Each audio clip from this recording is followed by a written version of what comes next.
¿Cómo comprender el modo sin modo? Ni siquiera el lenguaje espiritual, incluida la forma poética, llega nunca a expresar aquello que, por naturaleza, es inefable. De ahí que abunde en giros y metáforas equívocas o paradójicas. De entrada se habla de camino espiritual, de peldaños, grados, viaje, peregrinación, etc., lo que supone concebir el alma como un móvil ajeno y extraño a Dios, que va de un sitio a otro, un objeto que se desplaza en un espacio que no existe.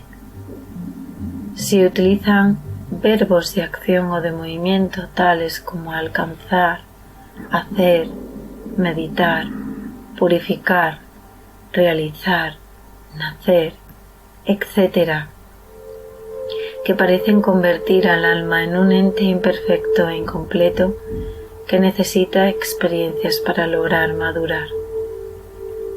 Se habla, en definitiva, de un proceso, un método o modo de llegar a Dios, como si el alma no estuviera ya en Dios, porque, en efecto, de ser así, mientras el alma no ha llegado todavía a Dios, ¿dónde está entonces? ¿En un lugar ajeno y distinto a Dios? ¿Acaso es posible tal alteridad o alienación? La paradoja es racionalmente irresoluble, por lo que sólo cabe una comprensión espiritual que trascienda el conocimiento basado en la relación sujeto-objeto, es decir, un conocimiento unitivo o supraindividual. En diversas ocasiones el lenguaje místico edkartiano se topa con estas paradojas y las soluciona de única manera en que es posible hacerlo. El itinerario hacia Dios es un camino sin camino, porque a Dios hay que tomarlo en tanto que modo sin modo, y en tanto que ser sin ser, pues no tiene ningún modo. Ciertamente, se requiere de cierta sutileza para comprender el lenguaje místico. Por ejemplo, cuando se habla de salir de sí, no se trata de proyectar nada al exterior, pues en ese caso, cuanto más lejos van, tanto menos encuentran aquello que buscan. Caminan como uno que ha errado el camino. Cuanto más avanza, tanto más se dirige al error. ¿Qué tiene que hacer? En primer lugar, tiene que dejarse. Entonces lo habrá abandonado todo. Se trata de un modo sin modo de comprender. Solo el que busca a Dios sin modo lo aprehende tal y como es en sí, sin razonamiento, ni razones, ni porqués. Si alguien estuviera durante miles de años preguntando a la vida, ¿por qué vives tú? Si la vida pudiera contestarle, diría, yo vivo porque vivo. En suma, no hay verdadero conocimiento si no hay transformación del sujeto en objeto de comprensión. Ese es el círculo de la eternidad, un círculo sin centro en el que sujeto y objeto son trascendidos no solo en la unidad, sino más bien en la unicidad. Allí hay una paz y estabilidad perfectas, porque no hay ya deseo de ser alguien ni de llegar a ninguna parte porque se es. Quien todavía anda en el subir y en el crecer en la gracia y en la luz, ese aún no ha llegado a Dios. Dios no es una luz creciente, aunque hay que haber llegado a Él mediante el crecer. En el crecer no se ve nada de Dios. Si Dios tiene que ser visto, debe ser en una luz que es Dios mismo.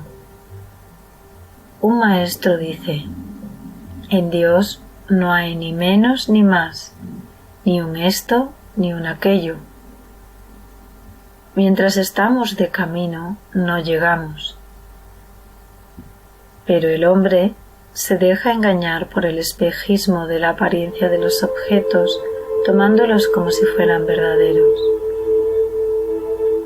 La causa del problema es que creemos ver dualidad donde hay solo unidad sin tiempo ni espacio que pueda ser recorrido.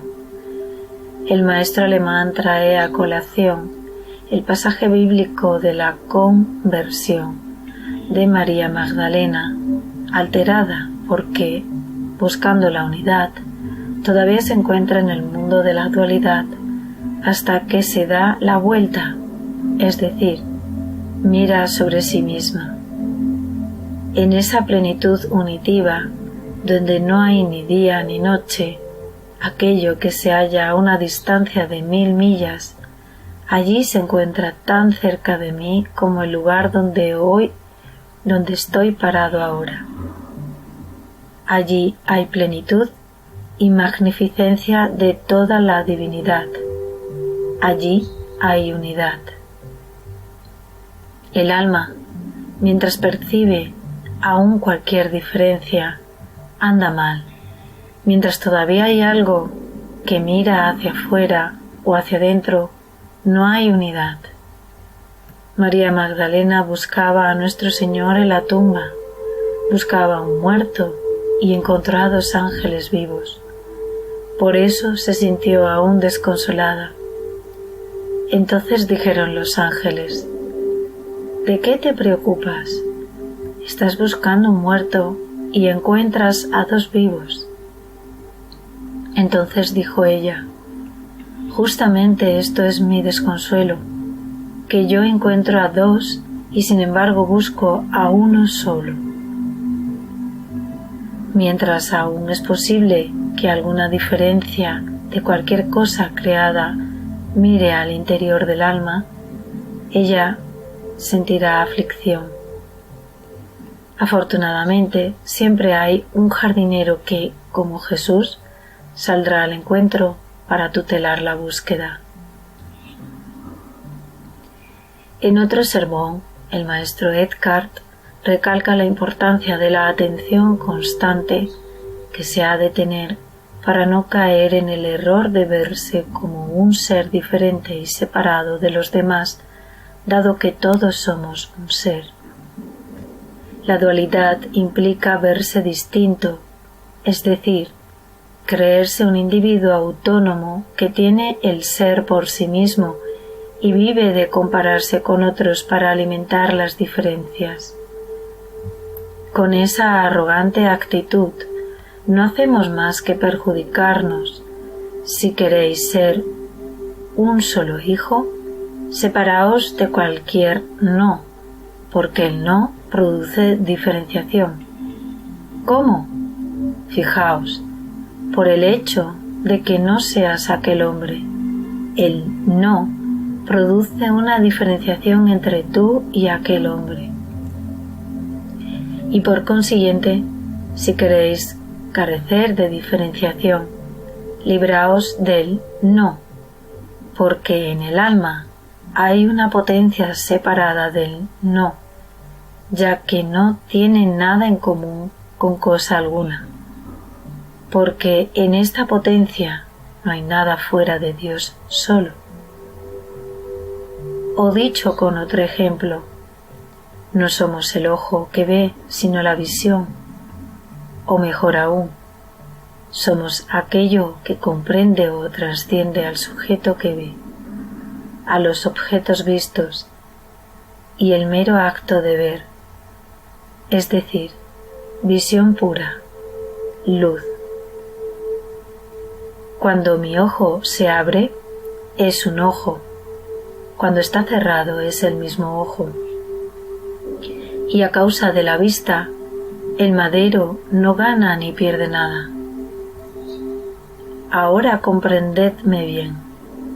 Si sucede, empero, que mi ojo es uno y simple en sí mismo y, una vez abierto, fija la vista en el madero. Cada uno de ellos sigue siendo lo que es, y sin embargo en el proceso visual ambos se hacen una sola cosa, de modo que se puede decir, en verdad, ojo, madero, y el madero es mi ojo. Mas, si el madero fuera incorpóreo y puramente espiritual, como la vista de mis ojos, se podría decir, con toda verdad, que en el procedimiento de mi vista, el ojo y el madero se hallaban en un solo ser.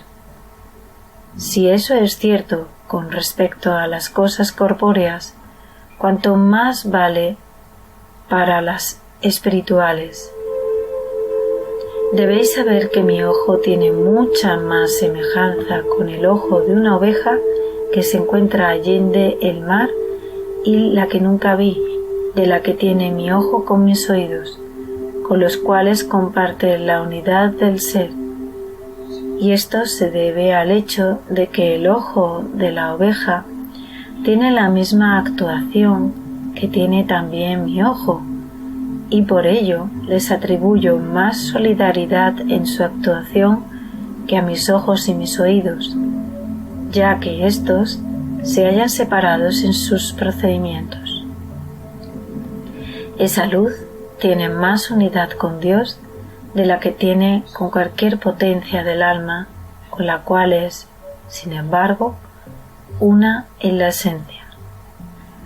Porque debéis saber que esa luz no es más noble en la esencia de mi alma que la potencia más baja o más burda como son el oído o la vista u otras potencias susceptibles de sufrir hambre o sed, frío o calor.